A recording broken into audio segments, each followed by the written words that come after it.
참가번호 2번 김소현. 토끼와 호랑이. 햇볕이 내리쬐는 어느 날 토끼 한 마리가 시원한 나무 그늘 아래서 낮잠을 자고 있었어요. 때마침 그 옆을 어슬렁어슬렁 지나가던 호랑이가 토끼를 발견하고는 입맛을 쩝쩝 다셨지요. 아이고, 이제 호랑이한테 꼼짝없이 잡아먹히겠구나. 배고프던 잠인데 이게 웬 떡이냐? 호랑이님, 조그만 저를 잡아먹어서는 배가 차지 않으실 거예요. 그러니 저를 잡수시기 전에 맛있는 떡을 드시고 입맛을 돋우는 게 어떠세요? 또? 이놈이 어디 나한테 거짓말을 하려고. 어흥! 아이고, 제가 어떻게 감히 호랑이님에게 거짓말을 하겠어요? 그래? 그럼 어디 그 맛있다는 떡을 이리 가져와 보거라. 토끼는 돌멩이를 주워 호랑이 앞에 내밀었어요. 응? 이건 그냥 돌멩이잖아. 에이, 이놈이 나를 우습게 보는구나. 어흥! 아이고, 호랑이님, 잠깐 제 말을 좀 들어보세요. 이 돌멩이를 불에 올려 구우면 사람들이 즐겨 먹는 구운 떡이 된답니다. 그러니 조금만 기다려 보세요. 토끼는 나뭇가지를 주워 모아 불을 지피고 돌멩이들을 그 불 위에 올려놓았어요. 그 광경을 보고 고개를 갸웃거리던 호랑이는 토끼에게 물었어요. 토끼야, 그런데 이 돌멩이를 불에 구우면 정말로 사람들이 먹는 구운 떡이 되느냐? 그럼요. 정말 맛있는 구운 떡이 될 테니 두고 보세요. 가만히 불 속의 돌멩이를 쳐다보던 호랑이는 난생 처음 구운 떡을 먹을 생각에 군침을 줄줄 흘렸어요. 하지만 떡이 다 구워지길 기다리던 호랑이는 더 이상 참을 수 없었지요. 아이 참, 도대체 언제쯤 먹을 수 있는 것이냐? 거의 다 됐어요. 구운 떡은 불에 빨갛게 구워졌을 때 한 입에 꿀꺽 삼켜야 제맛이라고요. 아이 참, 내 정신 좀 봐. 이를 어쩐담? 무슨 일인데 그러느냐? 구운 떡은 달콤한 꿀에 콕 찍어 먹어야 맛있는데. 호랑이님, 제가 지금 마을에 가서 꿀을 구해올 테니 떡이 다 구워질 때까지 꼭 기다리셔야 합니다. 아이 참, 알았으니 빨리 다녀오거라. 떡이 딱 10개요, 10개. 그러니 제가 돌아오기 전에 떡을 하나라도 잡수시면 안 돼요. 아셨죠? 토끼는 자신의 깨에 홀딱 속아 넘어간 호랑이를 비웃으며 쏜살같이 마을로 뛰어내려갔어요. 한편 물끄러미 불 속을 들여다보던 호랑이는 구운 떡이 몇 개인가 세어보았어요. 하나, 둘, 셋, 넷, 다섯, 여섯, 일곱, 여덟, 아홉, 열하나? 어리석은 토끼 같으니 떡 개수를 잘못 셌나 보군. 그럼 토끼가 오기 전에 내가 얼른 한 개 먹어버려야겠다. 호랑이는 구운 떡을 한 개 골라 한 입에 꿀꺽 삼켰어요. 뜨거워! 호랑이 살려! 벌겋게 달궈진 돌멩이를 삼킨 호랑이는 입안이 뜨거워 펄쩍펄쩍 뛰다가 그만 강물에 풍덩 뛰어들고 말았어요. 호랑이는 그제야 토끼한테 속은 것을 알았지만 토끼는 이미 멀리 도망간 뒤였답니다. 참가번호 4번 안은지. 눈물로 뭉친 참깨 가족. 어느 산골 깊은 마을에서 축제가 열렸어요. 수염이 하얀 옥수수 할아버지가 열매대회 시작을 알렸지요. 자, 지금부터 열매대회를 시작하겠습니다. 모두들 자신의 가장 멋진 모습을 마음껏 자랑하세요. 제일 먼저 충청도 호박 청년이 나왔어요. 안녕하슈. 충청도 호박이에요. 쥐가 좀 못생겼쥬? 그래도 얼마나 맛있다고요. 호박 엿도 있고요. 호박죽은 아주 인기예요. 맛으로 보나 영양으로 보나 지가 제일이구먼요. 다음으로 햇님의 사랑을 듬뿍 받은 경상도 사과 아가씨가 인사를 했어요. 안녕하소. 새콤달콤 사과입니다. 과일 중에 지가 제일 예쁘지 예? 사과 아가씨의 인사가 끝나자마자 노란 속치마를 겹겹이 입은 강원도 배추 아주머니가 자랑을 했어요. 아이고마, 두말할 거 없더래요. 김치가 없으면 밥을 왜 먹어요? 김치 없이는 못 살아, 정말 못 살아. 그러니 지가 최고더래요. 그런데 아직 대회에 참가하지 않고 구경만 하던 참깨 가족이 있었어요. 아빠, 저도 열매대회 나가고 싶어요. 어이구, 안 돼요. 우리 참깨는 너무 작아 보이지 않는다고 장피만 당하게 될 거야. 에이, 나도 열매대회 나가고 싶다고요. 이 모습을 안타깝게 지켜보던 엄마 참깨가 입을 열었어요. 엄마가 예전에 열매대회 나갔을 때는 호박 청년이 엄마 위로 털썩 앉아버렸지 뭐니. 어찌나 숨이 막히고 답답하던지. 지금도 그때 일만 생각하면 속이 상한단다. 가족들의 이야기를 들은 아기 참깨는 너무 속이 상해 엉엉 울었어요. 그런데 이상한 일이 벌어졌지 뭐예요. 아기 참깨의 눈물에 흠뻑 젖은 참깨 가족의 몸이 서로 따닥따닥 달라붙기 시작하는 게 아니겠어요? 참깨 가족은 커다란 참깨 덩어리가 되어 대회에 참가하게 되었지요. 드디어 참깨 가족의 차례가 되자 아기 참깨가 씩씩하게 말했어요. 여러분, 우리 참깨는 작고 보잘것없지만 불 속에 들어갔다 나오면 고소해진답니다. 그래서 사람들은 참기름, 깨소금을 넣고 맛있는 요리를 하지요. 모두의 자랑이 끝나자 옥수수 할아버지가 땅을 탕탕 치더니 큰 소리로 발표하셨어요.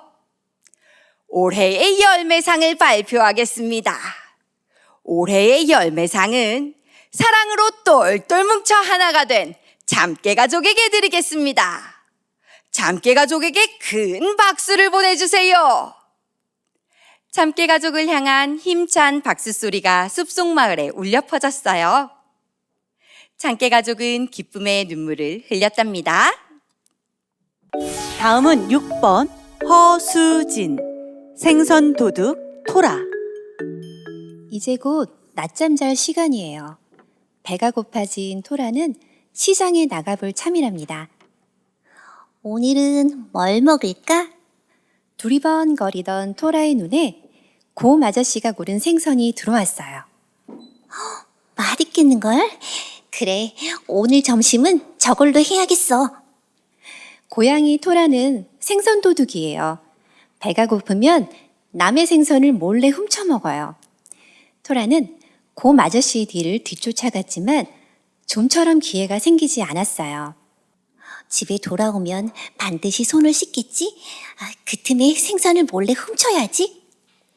하지만 곰 아저씨는 집에 돌아와서도 손을 씻지 않았어요. 밖에서 다녀오면 손이 세균투성일 텐데 저 손으로 요리를 하면 어떡하지? 토라는 걱정이 되었습니다. 자꾸만 신경이 쓰인 토라는 무슨 이유인지 하얀 옷으로 갈아입고 현관으로 가 똑똑똑 노크를 했어요. 네, 누구세요? 저는 의사입니다. 밖에 다녀온 후 손을 씻었나요? 네, 그러고 보니 손을 안 씻었네요. 더러워진 손으로 손을 요리를 하면 배탈이 나요. 아이쿠, 맞는 말씀. 곰 아저씨는 서둘러 손을 씻으러 갔어요. 이제 일단 안심이야. 곰 아저씨가 요리를 하면 생선을 그때 먹어야지. 토라는 상황을 지켜보기로 했어요. 하지만 아무리 기다려도 곰 아저씨는 요리할 생각을 하고 있질 않았어요. 토라는 점점 불안해졌어요. 왜냐하면 오늘은 햇빛이 쨍쨍 내리쬐는 날이었거든요. 생선을 밖에다 저대로 두면 금방 상할 텐데. 토라는 너무 걱정이 되어서 어쩔 줄 몰랐어요. 토라는 또 다른 옷으로 갈아입고 현관으로 가 똑똑똑 노크를 했어요. 네, 누구세요? 저는 아이스크림 장수입니다. 오늘은 볕이 너무 뜨거워서 아이스크림이 금방 녹아버리네요. 네, 날씨가 너무 좋지요. 맞아요. 오늘 같은 날은 생선이 금방 상해버려요. 아이쿠, 맞는 말씀. 곰 아저씨는 서둘러 요리를 하러 갔어요. 그런데 곰 아저씨는 생선 요리를 잘할 줄 알까? 뒷마당으로 나온 토라는 또다시 걱정이 되었지만 아저씨가 생선 구울 준비를 척척 해내는 것을 보고 마음이 놓였어요. 그래, 저 정도면 괜찮겠네. 이제 생선을 어떻게 먹을까? 토라는 골똘히 생각하다 꾸벅꾸벅 졸았어요. 아, 정말 날씨가 너무 좋구나. 파란 하늘에 흰 구름이 몽글몽글 피어오르네. 몽글몽글? 구름이 몽글몽글? 큰일 났다! 생선이 까맣게 타고 있어요. 연기가 금실금실 피어오르고요. 토라는 너무 걱정이 돼서 다른 옷으로 또 갈아입고 똑똑똑 노크를 했어요. 저는 소방관입니다. 불이 났어요. 큰일 났어요. 곰 아저씨는 서둘러 달려갔어요. 토라도 총총총 아저씨의 뒤를 따라갔어요. 이번에야말로 요리를 먹을 수 있는 절호의 기회예요. 아저씨가 불 끄는 틈을 노려야지 라고 생각하던 바로 그때 꼬르르르르륵 토라의 배에서 소리가 크게 났어요. 생선 같이 먹을래요? 깜짝 놀란 곰 아저씨가 토라에게 말했어요. 아, 네, 고맙습니다. 토라가 아주 작은 목소리로 대답했어요. 잘 먹겠습니다. 참가번호 9번 서은주 꼬마돼지와 옥수수 알. 마을에 토실토실 꼬마돼지가 이사를 왔어요. 본쪽들이 끌어 꿀꿀꿀, 짤막한 다리로 뒤뚱뒤뚱 실룩실룩, 꼬불탕꼬불탕 꼬리 좀 봐. 마을 동무들은 꼬마돼지를 놀려댔어요. 꼬마돼지가 함께 노자고 다가오면 잠깐! 털이 복슬복슬한 양이 막아섰어요. 나보다 몸집이 더 크면 안 놀아. 잠깐! 해바라기 꽃보다 키가 크면 안 놀아. 꽥꽥 오리도 막아섰지요. 잠깐! 멍멍개와 야옹고양이도 막아섰어요. 우리보다 무거우면 절대 안 놀아. 잠깐, 나보다 키가 길면 놀아줄게. 토끼가 꼬마돼지를 위로하듯 말했어요.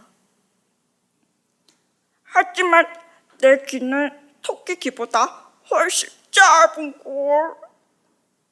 꼬마돼지는 고개를 푹 숙이고 외롭게 타박타박 걸어갔어요. 훌쩍훌쩍 눈물도 흘리면서요. 그때 또르르 톡! 옥수수 한 알이 땅에 떨어져 있네. 너도 내가 싫으니? 옥수수 알은 아무런 말도 없었죠. 나랑 친구할래? 이번에도 옥수수 알은 말이 없었어요. 싫어하지 않은 건 내가 처음이야! 꼬마돼지는 뛰듯이 기뻤어요. 밤바람이 솔솔 불어오자 좀 추워지네.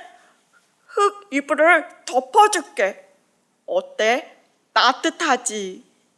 그리고 토닥토닥 자장가를 불러주었지요. 얼마 후 뾰로롱 톡! 옥수수 알에서 파란 새싹이 돋아났네. 꼬마돼지는 물도 주고 바람도 막아주며 새싹을 돌봤지요. 토실토실 내 다리만큼 자랐네. 부둥부둥 내 허리만큼 자랐네. 둥글둥글 내 머리만큼 자랐네. 우와, 내 키보다 훨씬 크게 자랐네. 옥수수는 좁쌀만한 꽃을 따닥따닥 피우고 길쭉길쭉 수염난 열매를 맺었어요. 꼬마 돼지는 잘 익은 옥수수를 뚝뚝 따서 노란 옥수수 알을 토독토독 덜어냈어요. 금세통 가득 채워졌네.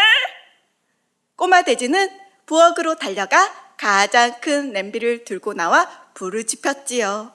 옥수수 수프 끓이는 냄새가 폴폴. 마을 동무들은 하나둘 꼬마 돼지 곁으로 모여들었어요. 우와, 정말 맛있겠다. 나도 주면 안 돼? 동물들의 말에 꼬마 돼지는 코를 실룩, 입을 삐쭉, 꼬불탄 꼬리를 흔들. 잠깐! 나보다 몸집이 작은 동물만 먹어. 해바라기 꽃보다 키가 작아야 먹을 수 있어. 나만 빼고. 나보다 가벼워야 옥수수 수프를 먹게 해줄 거야. 참, 토끼기보다 짧아야 하고. 동무들은 쭈뼛쭈뼛 눈치를 보다가 그럼 우리 모두 먹을 수 있네. 꼬마 돼지야, 고마워. 동무들은 꼬마 돼지가 끓인 옥수수 수프를 맛있게 먹었어요. 참가번호 10번 이혜원. 캄캄해도 괜찮아. 아빠가 운전하는 차 타고 할머니네 다녀왔다. 너는 어디 갔다 왔냐? 나는 전철 타고 아빠랑 놀이동산에 다녀왔어. 와, 재밌었겠다. 근데 전철 타면 올 때 힘든데? 우리 아빠는 놀이동산 갈 때 자동차를 운전하지 않아요. 하지만 놀이동산에 꼬마 자동차는 아빠가 운전하지요. 아빠, 목마 태워줘요. 목마? 아니, 우리 회전목마 타자. 재밌잖아. 우리 아빠가 놀이동산에서 제일 좋아하는 건 당나귀예요. 당나귀가 웃고 있지? 이거 봐라. 목을 살살 긁어주면 좋아한단다. 아유, 간지러워. 아빠, 당나귀가 내 손을 핥아요. 놀이동산에서 아빠와 나는 손을 꼭 잡고 걸어요. 아빠, 저기 분수대가 있어요. 그런데 앞에 계단이 있어서 조심해야 해요. 나는 가면서 보이는 것을 아빠한테 말해드려요. 우리 아빠는 앞을 볼 수 없으니까요. 하지만 우리 아빠는 혼자서도 잘 다녀요. 지팡이가 있으니까요. 아빠, 길을 갈 땐 어떻게 가요? 그건 말이다. 길에 있는 오돌도돌한 길을 지팡이로 탁탁 치면서 걸어가면 되지. 천천히 조심조심 말이야. 집에서는 아빠가 혼자서도 척척 잘해요. 아빠, 빨래 돌렸어요? 응, 소리 나면 널면 되지. 청소도 빨래도 잘하는 우리 아빠는 내 머리도 감겨준다 하고 옷도 입혀줘요. 아빠, 거꾸로잖아요. 아, 그래? 아이고, 미안하구나. 아니, 아빠 괜찮아요. 우리 아빠가 제일 잘하는 건 숨바꼭질이에요. 아빠, 나 찾아보세요. 여기. 아무리 깜깜해도 우리 아빠는 내가 어디 있는지 잘 알지요. 졸려. 아빠, 책 읽어주세요. 그래? 불 끈다. 아무리 캄캄해도 손으로 글을 읽는 우리 아빠는 정말 멋져요. 참가번호 11번 최희주. 호두알 2개. 이른 아침, 산꼭대기에 모여 살던 가을바람이 부지런히 내려와 단풍잎을 흔들며 동훈이에게 인사를 해주었어요. 소리가 나는 뒷뜰에는 아버지께서 장대로 대추를 터시고 어머니께서는 소쿠리에 대추들을 주워 담고 계셨지요. 추워. 아버지, 어머니, 안녕히 주무셨어요? 저도 도와드릴게요. 더 자지 않고 벌써 나왔니? 시끄러워서 더 잘 수가 없었나 보구나. 녀석, 기특하구나.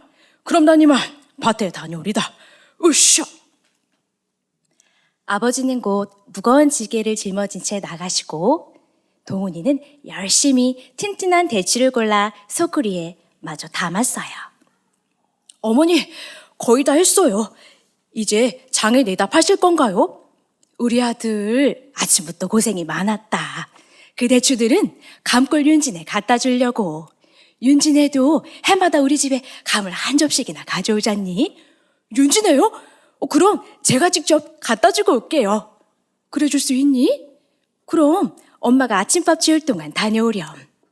그나저나 얼마 후면 윤진애가 서울로 이사를 간다는구나. 네? 윤지가 서울로 이사를 간다고요? 언제요? 왜 그렇게 놀라니? 아니에요. 그럼 다녀오겠습니다. 아무 말 없이 이사를 가다니 윤지랑 이제 막 친해졌다고 생각했는데 코스모스를 닮은 예쁜 윤지. 난 길가에 핀 코스모스를 볼 때면 그 애가 생각나더라. 오늘따라 하늘은 왜 이렇게 눈부신 거야? 윤지는 집에 있을까? 아이고야, 이게 누구요? 대추나무 집 도련님 아닌겨? 윤지 할머니, 안녕하세요. 어머님 심부름으로 대추 좀 가지고 왔어요. 그런데 윤지는 집에 있나요? 윤지는 할아버지와 함께 제비 산소에 갔지. 밤이 참 많구나. 고맙다. 감사하다고 꼭 전해드리렴. 네, 그럼 안녕히 계세요.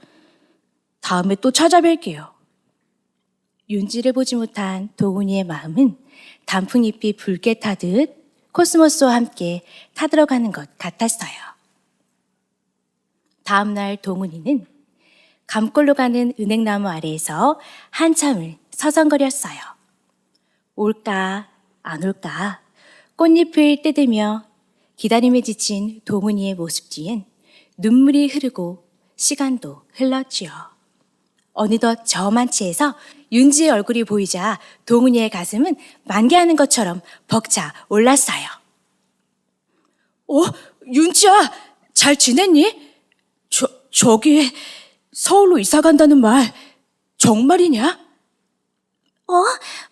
오빠, 그렇지 않아도 꼭 만나보고 싶었는데. 아참, 이거 받아. 진작에 주려고 했는데 용기가 나질 않았어. 그것은 윤지의 체온이 담겨있는 반짝반짝 예쁜 호두알 2개였어요. 윤지야, 정말 고마워. 우리 오랜만에 산에 갈까? 내가 코스모스로 꽃다발을 만들어줄게. 아니야, 오빠. 함께 있던 꽃들이 서로 떨어지면 많이 슬퍼할 거야. 실은 나도 감골을 떠나기가 정말 싫거든. 윤지는 슬픔이 깃든 마지막 말을 남긴 채 바람처럼 동훈이 곁을 떠나갔어요. 동훈이는 호두알 2개를 만지작거리며 그런 윤지의 뒷모습을 바라만 볼 수밖에 없었어요. 참가번호 14번 양혜이. 글을 모르는 사자. 뭐라는지 하나도 모르겠네. 숲속에 글을 모르는 사자가 살고 있었어요. 하지만 사자에게는 글을 모른다는 게 아무런 문제가 되지 않았어요. 숲속의 동물들이 꼼짝 못했거든요.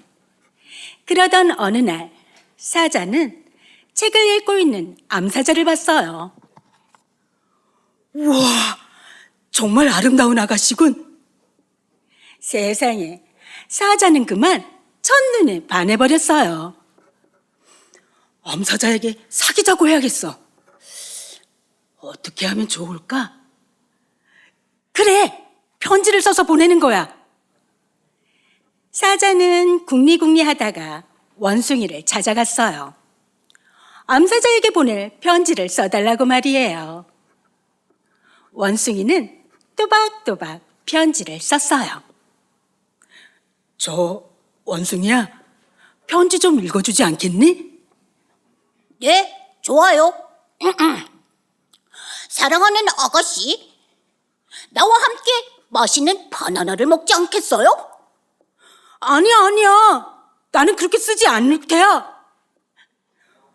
사자는 퉁명스럽게 말하고 편지를 찢어버렸어요. 그리고 나서 새똥구리를 찾아갔어요. 새똥구리는 정성스럽게 편지를 쓰고 그 위에 칙칙 향수까지 뿌렸어요. 이제야 편지를 보낼 수 있겠군. 사자는 신이 나서 우체국으로 가다가 새똥구리를 만났어요. 새똥구리는 정성스럽게 편지를 쓰고 그 위에 칙칙 향수까지 뿌렸어요. 사자는 신이 나서 우체국으로 가다가 다람쥐를 만났어요. 안녕하세요, 사자님. 어디서 이상한 냄새가 나요. 지독해. 새똥구리가 써준 편지에서 나는 거란 건다. 이거야, 이거. 제가 한번 읽어봐도 될까요? 그럼. 아름다운 아가씨, 오늘 날씨가 참 좋군요. 나와 함께 땅바닥을 기어다니지 않겠어요? 그리고 저는 따끈따끈한 똥도 가지고 있답니다. 맛이 아주 좋아요. 뭐라고? 아니야, 나는 그렇게 쓰지 않을 테야. 맞아요. 사자님이 쓴 편지 같진 않네요. 따끈따끈한 똥도 가지고 있대요. 사자는 화가 나서 편지를 박박 찢어버렸어요. 한참을 생각하던 사자는 지혜로운 하마를 찾아가 편지를 부탁했어요. 하마는 자기가 쓴 편지를 자랑스럽게 읽었어요. 사랑스러운 아가씨, 그대와 사귀고 싶소. 맞아, 나도 그렇게 쓰고 싶었어. 우리 물속에서 함께 수영도 하고 맛있는 해초도 먹지 않겠소? 아니야, 나는 그렇게 쓰고 싶지 않다고. 나는 암사자가 얼마나 아름다운지에 대해서 쓰고 싶어. 간단히 말해서 나와 함께 있자고 말이야. 그게 뭐가 그렇게 어려워. 그때였어요. 그럼 왜 당신이 직접 편지를 쓰지 않나요? 숲속에서 암사자가 나오면서 말했어요. 사실은 나는 글을 쓸 줄 몰라요. 걱정하지 말아요. 제가 가르쳐 드릴게요. 암사자는 꼬리를 살랑살랑 흔들며 빙그레 웃었어요. 네, 좋아요. 그 후로 숲속에서는 두 마리의 사자가 다정하게 책을 읽는 모습을 자주 볼 수 있었대요. 참가번호 15번 오은숙. 내 동생 발가락은 4개다. 내 동생이 생겼다. 작고 통통하고 귀엽다. 눈은 2개, 발가락은 4개다. 나는 하루에 뽀뽀를 10번도 더 했다. 정말 귀엽다. 진아의 일기를 읽던 선생님은 머리가 복잡해졌어요. 발가락이 4개라고? 그리고 이상하네. 진아 아빠는 돌아가셨다고 했는데 새아빠가 생겼나? 선생님은 진아에게 물어보려다가 일기를 보면서 차차 궁금증을 풀기로 했어요. 내 동생이 매일매일 설사를 해서 걱정이다. 금방 물을 먹고도 쭉.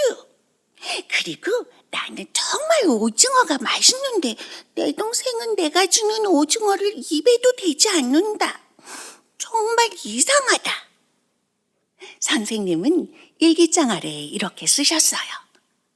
아기에게 물을 함부로 주는 것이 아니고 질긴 음식을 주어서도 안 돼요.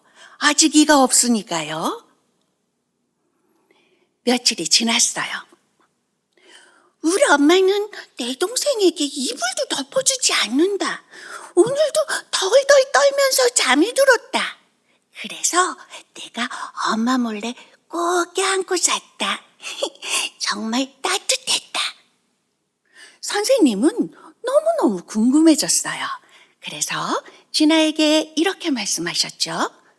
진아야, 오늘 선생님이 진아 동생 보러 가도 될까? 정말요? 정말 제 동생이 보고 싶으세요?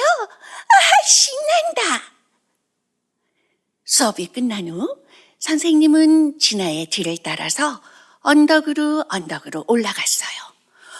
어휴, 이렇게 먼 곳에 집이 있는데도 혼자 씩씩하게 오다니 우리 진아 정말 기특하구나.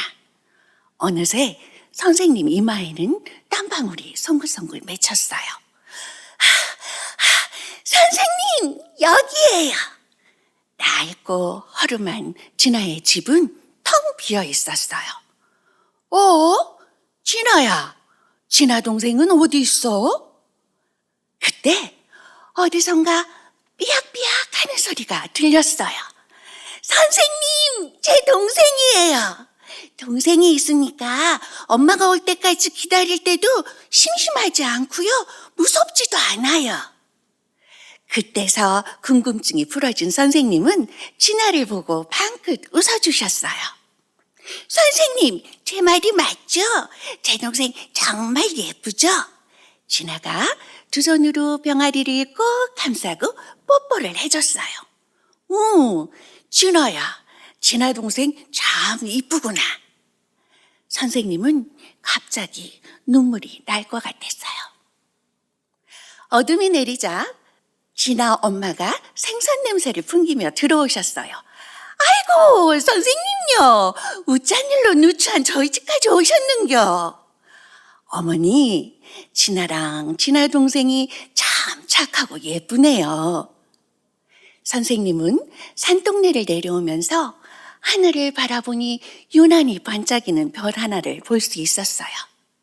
선생님, 안녕히 가세요. 진아는 선생님이 까만 점으로 사라질 때까지 오랫동안 손을 흔들며 서 있었어요.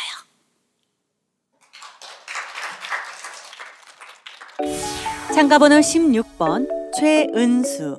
아기 상어의 꿈. 아기 상어의 꿈. 싸싸 푸른 바닷속 깊은 곳에는 행복한 아기 상어 뾰족이네 가족이 살고 있었어요. 하지만 아기 상어에게는 꼭 이루고 싶은 꿈이 있었죠. 그것은 많은 친구들과 우정을 나누는 것이었어요. 어느 날 아기 상어는 은빛 물고기를 만났어요. 친구가 되고 싶어. 뾰족아, 우린 네가 무서워. 날카로운 그 이빨 가까이 오지 마. 우릴 위해 너의 이빨을 뽑아줄 수는 없겠니? 이빨을 뽑으라고? 그건 좀... 그러면 우리와는 친구가 될 수 없어. 저리 가! 저리 가라니까! 아기 상어는 매우 슬펐습니다. 멀리 무지갯빛 물고기가 오고 있었어요. 무지갯빛 물고기야, 넌 빨진 우주 파남보 무지개 옷을 입었구나? 왜? 무지개 옷을 입으면 안 되는 거야? 아니, 그게 아니라 너무 멋져 보여서 너랑 친구하고 싶어. 싫어. 뾰족한 네 이빨 때문에 내가 다칠 수도 있다고. 상어는 절대 친구가 될 수 없지. 아기 상어는 슬펐습니다. 그래서 아빠를 찾아갔어요.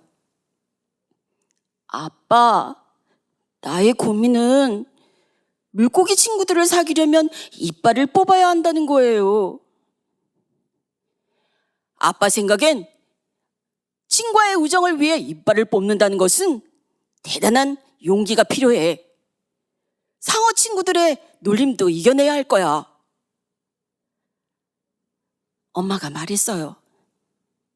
뾰족아, 엄마는 너를 응원한단다. 엄마 아빠도 넓은 바다에서 외톨이로 지내온 것이 몹시 후회스럽단다. 다양한 친구들을 사귀고 싶었지만 모두 우리를 싫어하지. 아기 상어는 생각하고 또 생각했어요. 그래, 난 이빨을 뽑을 거야.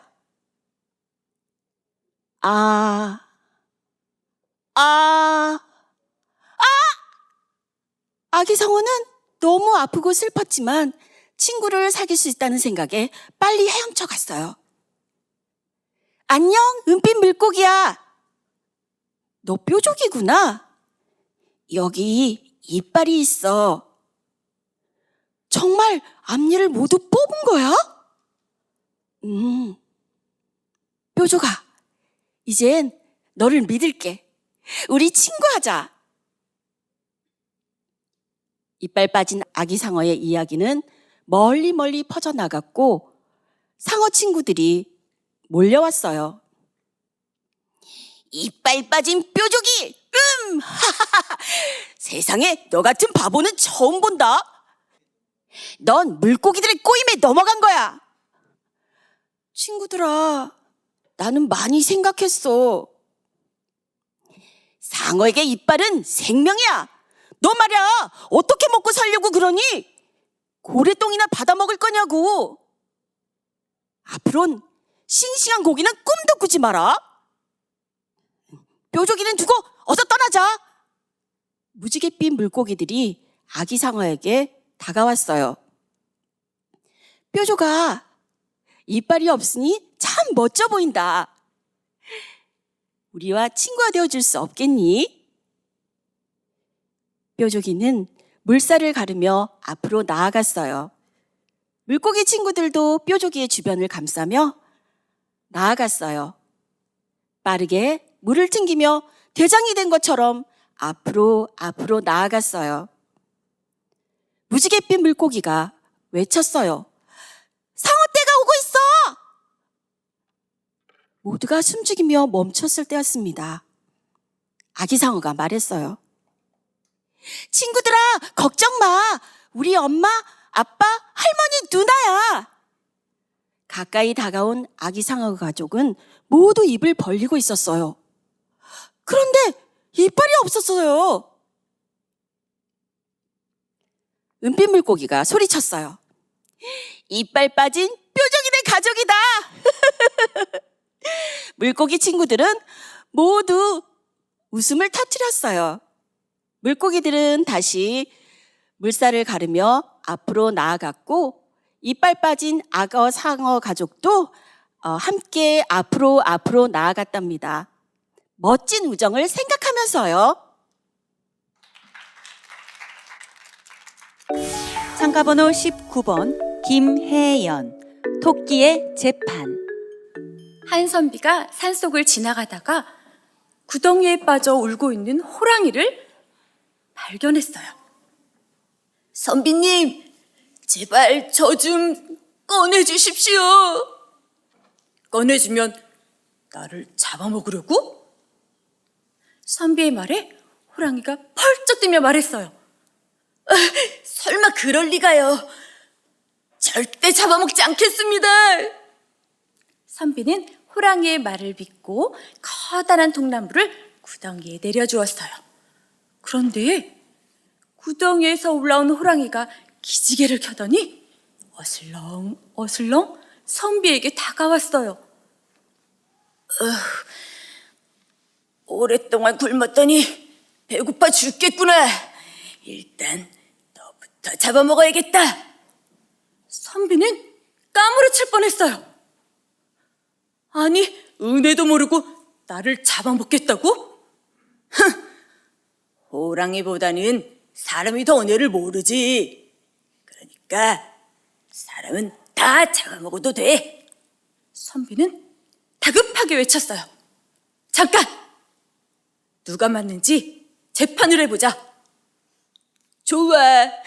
언제든지. 호랑이는 자신만만하게 고개를 끄덕였어요. 마침 구덩이 옆에 느티나무가 있었어요. 느티나무야, 내 말 좀 들어보거라. 죽을 뻔한 호랑이를 구해주었더니 나를 잡아먹겠다는구나. 이런 호랑이 말이 맞느냐? 그러자 느티나무가 말했어요. 그야 호랑이 말이 맞지요. 사람들은 시원한 나무 그늘 아래에서 실컷 낮잠을 자고 일어나서는 이 나무를 땔감으로 쓰면 참 좋겠구나 한단 말이지요. 은혜를 모르는 건 사람이에요. 그러니 호랑이에게 잡아먹혀도 싸지요. 선비는 눈앞이 캄캄했어요. 이번에는 밭에서 쉬고 있는 황소에게 물었어요. 황소야, 내 말 좀 들어보거라. 죽을 뻔한 호랑이를 구해주었더니 나를 잡아먹겠다는구나. 이런 호랑이 말이 맞느냐? 황소가 눈을 개슴츠레 뜨며 말했어요. 우리는 한평생 사람들을 위해 죽어라 일만 하는데 늙고 병들면 우리를 잡아먹으니 호랑이도 사람을 잡아먹는 게 맞지요. 선비는 하늘이 무너져 내리는 것 같았어요. 그때 가만히 재판을 지켜보던 토끼가 선비에게 깡총깡총 뛰어와서 물었어요. 선비님, 왜 그러세요? 저 호랑이가 구덩이에 빠져 있었는데 말이다. 선비님이 구덩이에 빠져 있었다고요? 아니, 내가 아니라 호랑이가. 아, 그러니까 선비님이 왜요? 아니, 그게 아니고. 그 모습을 지켜보던 호랑이가 가슴을 탕탕 치며 나섰어요. 아이고, 속 터져. 내가 직접 보여주마. 호랑이는 성큼성큼 구덩이로 들어갔어요. 잘 봐. 내가 이렇게 구덩이에 빠져 있었어. 그러자 토끼가 냉큼 통나무를 가리켰어요. 그럼 이 통나무를 타고 올라오면 되잖아요. 아이, 그야 처음에는 통나무가 없었지. 토끼는 고개를 갸웃거리며 물었어요. 그럼 통나무는 어디에 있었는데요? 이봐, 통나무를 원래대로 치워봐. 선비는 호랑이 말대로 통나무를 제자리로 옮겼어요. 토끼는 그제야 손뼉을 쫙 쳤답니다. 아, 그러니까 호랑이가 구덩이에 빠져 있었는데 선비님이 통나무를 내려서 구해준 거구나. 그렇지. 호랑이는 답답했던 속이 뻥 뚫리는 것 같았어요. 자, 다시 통나무를 내려줘. 호랑이님, 정신 차리세요. 은혜도 모르는 호랑이를 누가 구해주겠어요? 토끼는 혀를 낼름 내밀며 말했어요. 호랑이는 그제야 속은 걸 알고 발을 동동 굴렀지요. 고맙다, 토끼야. 정말 고마워. 선비는 토끼에게 몇 번이나 인사를 하고 다시 길을 떠났답니다.